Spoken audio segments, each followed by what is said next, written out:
Who here has heard of speculative design? Okay, just a few. Speculative design is sort of born, speculative and critical design was born around here in London at the RCA, delivered by Anthony Dunn and Fiona Raby at the Royal College of Art. But it's sort of evolved since the late 90s when it was first coined in one of Anthony Dunn's books, Hertzian Tales. So I'm going to give you a quick definition. And I've been using this definition for a few years now. I'm not quite sure if anyone quite gets it, because it might be a little bit academic, but it's a way to manifest possibilities, prepare us for inconvenient challenges, and facilitate more desirable, responsible paths into the future. And we do this through the creation of diegetic prototypes. A diegetic prototype is sort of like a prop from the future. It's taken from theater, from stage, and you create this prop, an artifact, a scenario, or immersive environment to make you believe that this is the future. And I'm really appreciative that the last two speakers, Ali and Adam, are talking about future casting as well, thinking about how AI, robotics, and 5G are going to manifest in the future and what are the ethical challenges around that. So that's really the platform that we've created on speculative design. And we're using the term speculative design as a common baseline. If you Googled it today, you might find other terms such as design fiction, critical design, discursive design, interrogative design, many different forms of it, but we're using speculative design as a baseline. And I'm going to show you a bunch of examples. It's best explained through examples, but I think you might have seen this diagram in Ali's talk. When we talk about this stuff with our members of our community or people who are taking our workshops, this is the first framework we start with. When we talk about the future as it's, have you seen this before? Anyone? Yeah, I mean, okay, Troy, yeah, I know the last talk you did. But the idea is that most people, when they think about the future, is they think of it as a straight line. The future's gonna, it's gonna play out. And that is true within this probable path down the center, but there really are many, many futures. You think about the cone of, this, we also call it the cone of possibilities. There are many possibilities of how the future can play out. And this is where we sort of play around with the future casting and deciding what are the different types of futures that are possible, both the preferable, the ones we want to happen, and the non-preferable, the ones that have the real ethical challenges around them. So I'll show you a few examples. I've got a lot of videos, thank goodness, because I'm a little bit tired today. But they're really great. This is the first one, and this one is a little bit, it's very impacting because Aggie Haynes, who is a designer that graduated from one of the first classes at the RCA, is very interested in the manipulation of the body. She is a designer, and questions the role of what designers will be in the future. And this is really what got me fascinated with speculative design. What will be our role in the future? What are the materials we'll be using? So this child is designed to live in hotter temperatures and work longer hours. The skin is, she has more skin, I don't know if it's a she or a he, but there's more skin on the head, and that's sort of like a heat sink in the computer. In the computer, the heat sink has more surface area, so it allows temperature to escape. So this child can last longer. It's not a real child. This is just a prop. Again, a diegetic prototype. To stimulate conversation around what we can do and if we should do it just because we have the technology. Today, we use this technology with, to manipulate our body for vanity, but could we use it to modify our children someday? Eva Newak, this is a very recent project called Incognito. What do you think that these devices are for? We just talked about a lot of face recognition, yes. So if we live in the future with those 40 million cameras in the future, how might we want to evade those cameras looking at us and do it gracefully as well and fashionably? Alexander Daisy Ginsburg, also another graduate from the RCA. On the left is a glass made of keratin. Do you know what keratin is? Think of what keratin is. Hair. It's a protein that gives the strength in hair, skin, and nails. It gives it structure. This is an actual cut made of that. On the right is a pollution-sensing lung tumor. So made of glass-fabricated bacteria. It would glow red in the presence of toxic fumes. So you can see now that these are just props and prototypes. Well, she actually made this is real science. But it starts to ask some questions about who sells to those and those. Should we do it? It seems like there's a very potential benefit out of it. Should we do that? You see, design can set agendas, not necessarily be in service of today, but to start to provide a way to explore our world and how we want it to be. Again, a preferable future through the stimulation of this conversation, through these artifacts. Here's a little project for 23 Balagtas. You. There are billions of you. But there is only one. You. So what if selecting your next vehicle focused on what truly matters? You. Introducing Genetic Select by Lexus, the world's first service that uses human genetics to match you with the car of your genes. Through a partnership with 23andMe, using their proprietary DNA genotyping, one small saliva sample will unlock your DNA, telling us where you're from, where you're going, and now, how you're going to get there. Within 48 hours, your handcrafted Lexus will be delivered to your driveway. Based on your chromosomes, everything from the model, styling, and performance capabilities will be crafted exclusively for you, inspired by your favorite scent, a genetically personalized new car smell. If your DNA markers reveal susceptibility to freckling, protective UV tinting, even an enhanced windshield matched to your personal prescription. Genetically predisposed to high caffeine consumption, enlarged cup holders. And best of all, operating your vehicle no longer requires a key. The perfect driving experience is in our DNA, because it's also in yours. Experience craftsmanship at the genetic level. Experience amazing.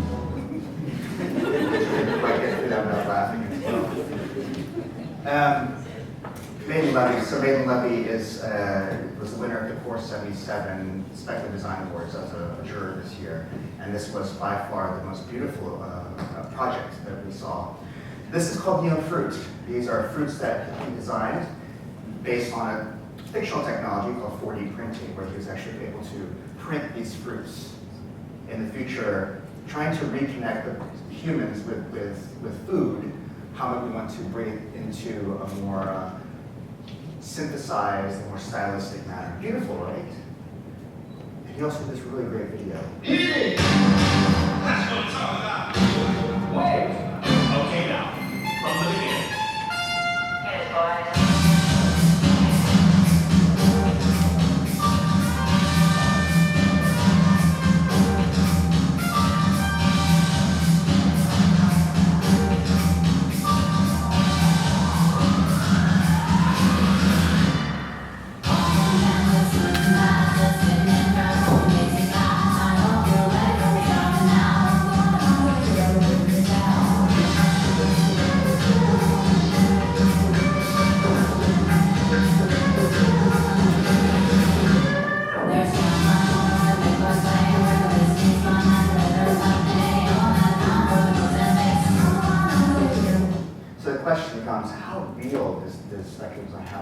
I would believe that this actually existed. It doesn't look like it's too far off from actually being able to be done today. But speculative design has existed for many decades, actually. Apple they created a vision video. We used to call them vision videos back in 1987. This one was called the Apple Knowledge Navigator. Have you seen this? Anyone seen this one? I learned about this in grad school, and you'll see what this actually eventually became. Junior requesting a second extension on his term paper, and your mother reminding you about your father's Surprise birthday party next Sunday. Today you have a faculty lunch at 12 o'clock. You need to take Kathy to the airport by 2. You have a lecture at 4:15 on deforestation in the Amazon rainforest. Right. You'll be seeing the lecture notes from last semester. No, that's not enough. I need to review more recent literature. Pull up all the new articles I haven't read yet. Okay, so I'll stop right there. Can any of you name the components of technology that existed in this? Or that they proposed or speculated on? Yeah, Siri's an obvious one. What else? The iPad. What else? What is the fundamental infrastructure for Siri to actually be able to go and get that information? The internet, which was not commercially available in the 1980s. So all of these different technologies, and there's a lot more embedded in this device, existed, but were in its prematurity. And so they created this. Now, I did not work for Apple. I have no idea if this went up on as a roadmap, but you can see how this eventually played out into the technology that we see today in our pockets. Google, most recently, did a design fiction video.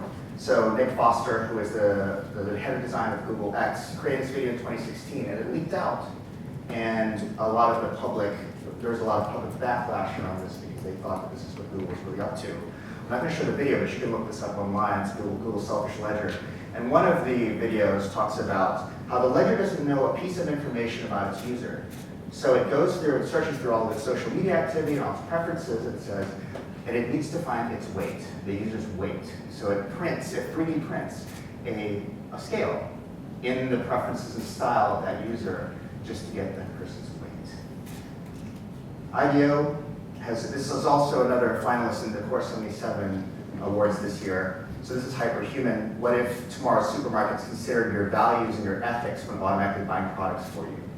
How might we embed our vision, values, and beliefs into AI systems to confidently delegate those tasks? So again, this is a prototype and an exhibit. There were 4 other projects that came out, all focused around AI and what AI might be in the future.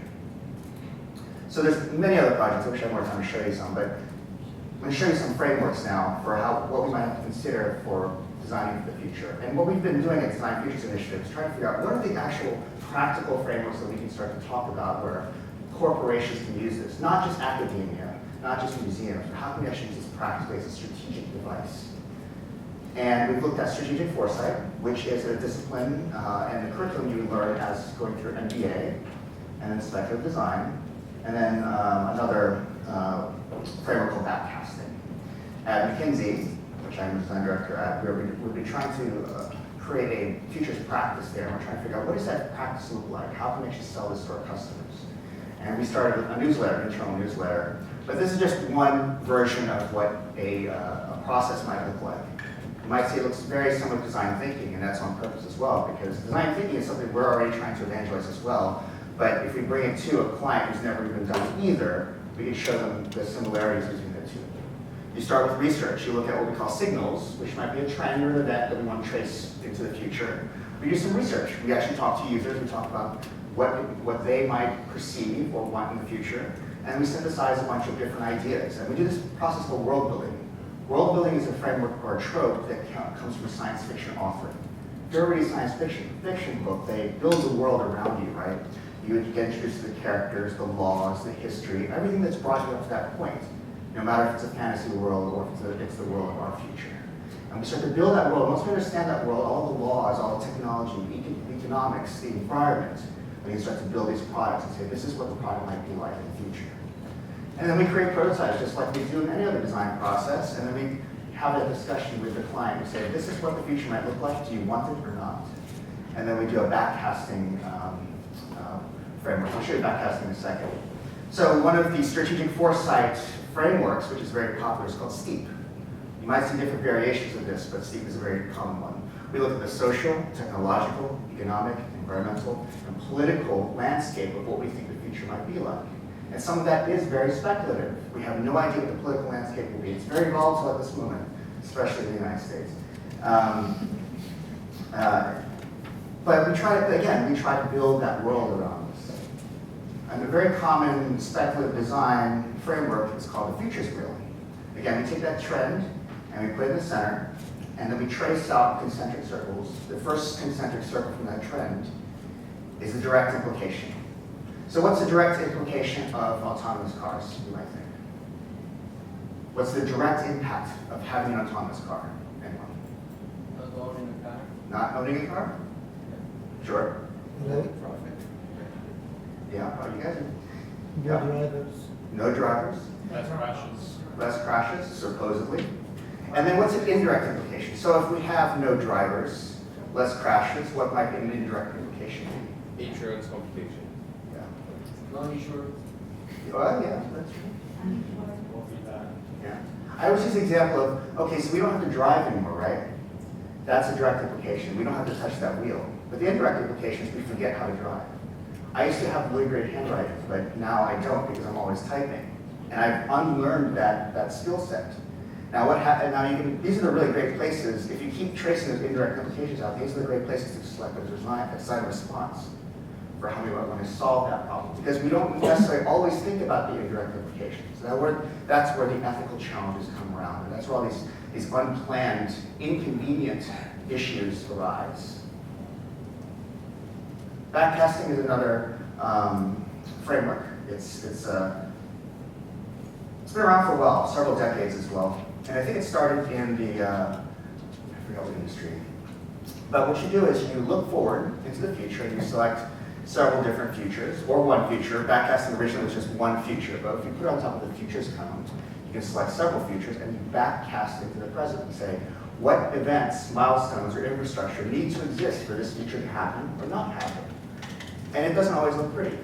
You might go from one future to the next, and that's just a way you can roadmap the plan.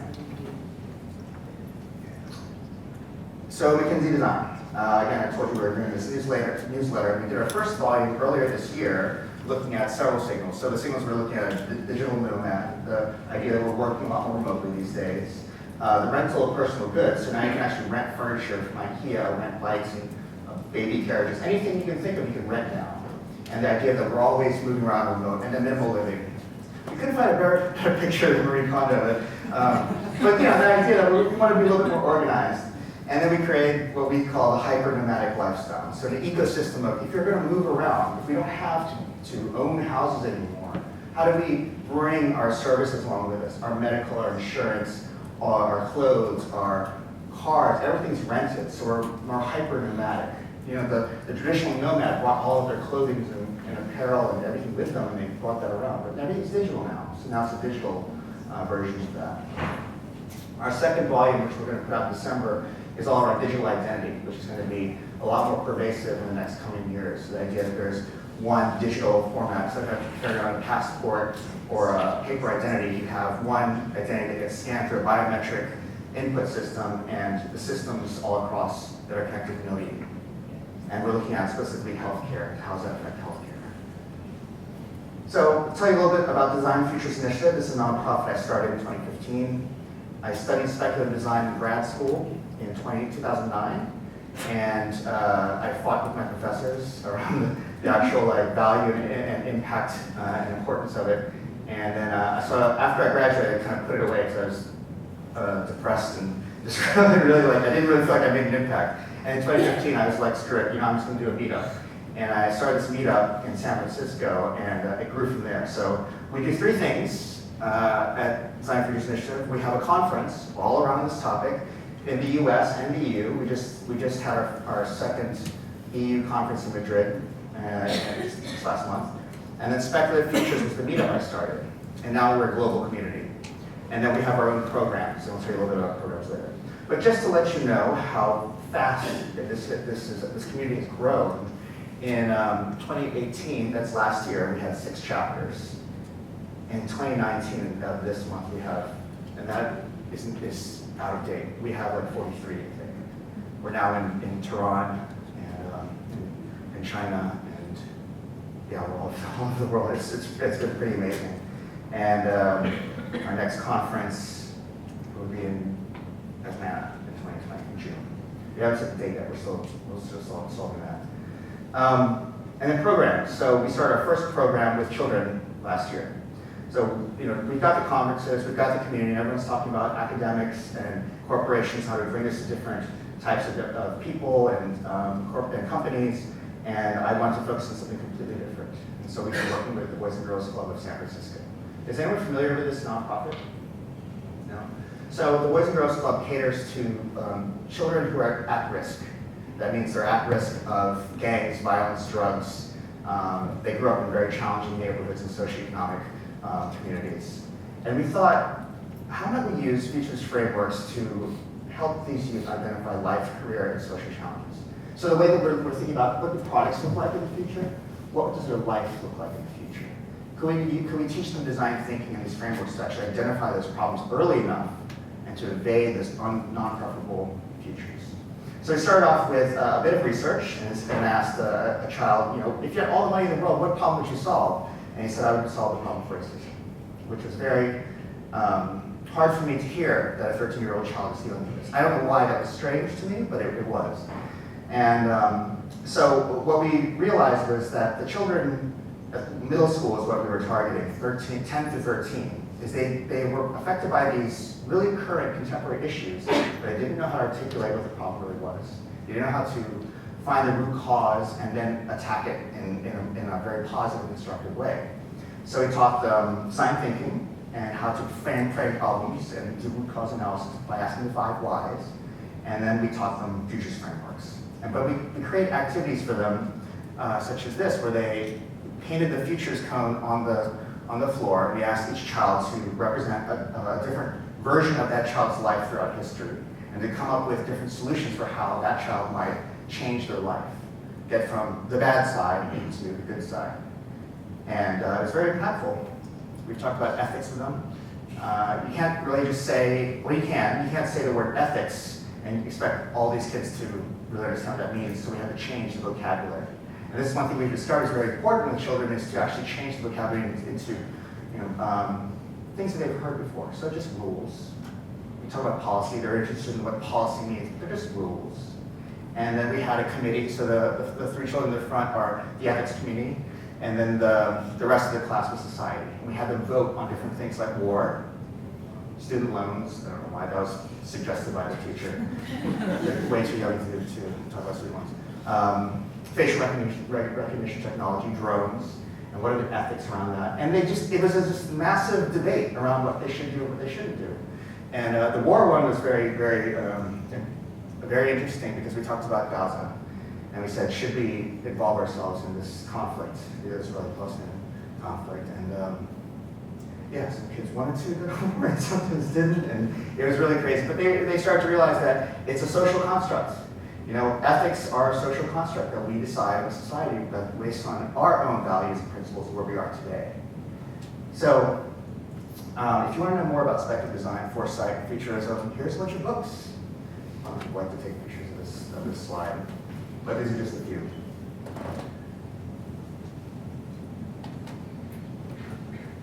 Got it.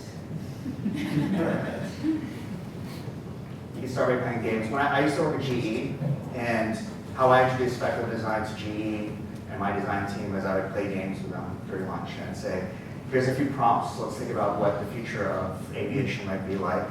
And these are some really fun games that you can think of. I'm not sure if Thinking the Future is still available, but you might be able to get that online. I think you can actually get it and print it. You can print the cards, but they used to come as a card set. So my final message is, let's start to think about what the future means. I know you guys are already starting to do that.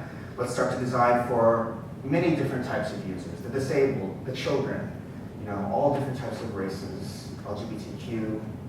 And our theme that we've adopted for Design Futures Initiative for Primer this year, which we think we're going to carry on for the rest of our existence, is Futures for All. Let's design futures for all. Thank you.